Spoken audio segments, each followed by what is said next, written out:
This offshore oil rig is 16 stories tall and as wide as 2 football fields. Its weight is astonishing, even heavier than an aircraft carrier.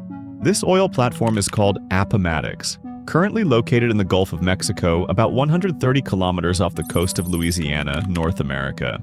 However, its journey began years ago, thousands of miles away in South Korea, where thousands of workers and engineers were busy constructing this massive structure. After 6 long years of hard work, the Appomattox was finally ready.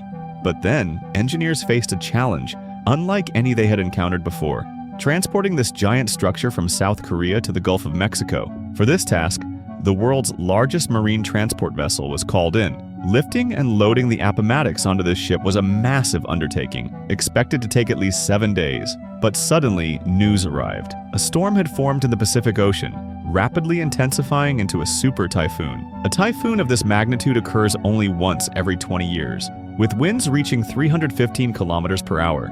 It was predicted to hit South Korea's coast within the next 7 days. And as we all know, when a super typhoon strikes, it leaves massive destruction in its wake. Now, the challenge for the workers, engineers, and transport experts was to complete 7 days of work in just 3. If they failed to load and depart within this window, years of effort could be wasted in an instant. This crisis shook the entire management team from top to bottom. This oil platform was Shell Oil Company's biggest project, meaning there was zero room for error. To avoid the super typhoon and launch Appomattox ahead of schedule, remaining work had to be finished urgently. An extra workforce was mobilized, working day and night to prepare the rig for transport. Meanwhile, management coordinated with meteorological agencies, tracking the typhoon's path.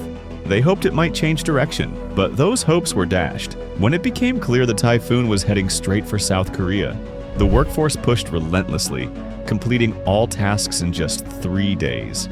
Now came the critical step: lifting the massive structure onto the floating dock. The entire rig weighed a staggering 41,000 tons, more steel than was used in the Burj Khalifa's construction. Using massive hydraulic jacks, the rig was inch by inch shifted onto the floating dock. Tugboats then pulled the dock away from the shipyard to where the marine vessel awaited.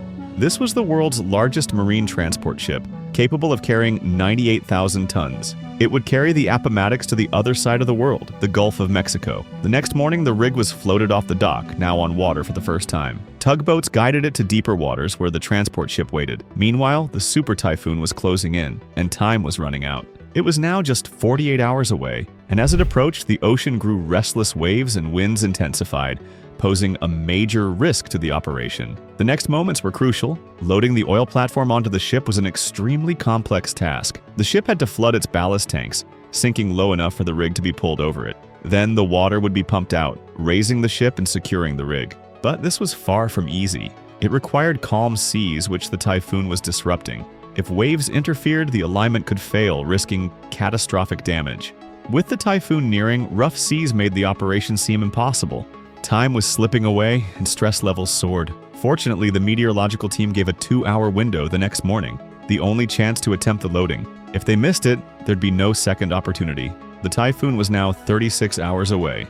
At dawn, as predicted, the sea was calm. In a race against time, the rig was pulled onto the ship, and the vessel lifted it clear of the water. Hours before the typhoon's arrival, the Appomattox had escaped South Korea safely. Shell had overcome the first major challenge, but more hurdles lay ahead. After months at sea, the rig reached South Texas, where 4 additional modules were installed. Once assembled, it was towed 130 kilometers offshore, its home for the next 40 years. After 7 years of effort, the final step remained: connecting the rig to an oil well 30,000 feet below. The rig floated where the sea depth was 7,400 feet, deep enough to submerge 3 Burj Khalifas stacked vertically.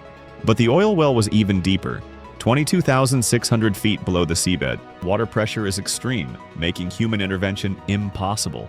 Instead, remotely operated vehicles, ROVs, were deployed. An installation crew used an ROV to lower pipelines and connect them to the well. This required surgical precision, aligning the pipe perfectly with the well opening 7,400 feet underwater. The ROV operator, like a video gamer, controlled the mission from the surface. On the first attempt, the connection was successful. Next came the riser transfer, moving the pipe from the installation platform to the Appomattox. This required 4 vessels working in sync. A chain was lowered from the rig, grabbed by the ROV, and passed between ships until the pipe was secured to the platform. Then, drilling began extending the pipe 22,600 feet down to the oil reservoir. After months of drilling, the well was finally reached. Now it was time to pump oil for the first time. The team gathered, and with a single button press, the flow began. When oil surged up from 30,000 feet below, joy erupted. 7 years of hard work had paid off. The flow and quality were perfect. Today, the Appomattox produces 175,000 barrels of oil daily. Enough fuel for 4 million cars every day. Shell expects it to keep producing until 2060. Hope you enjoyed this incredible story. Thanks for your love and support. See you in the next video.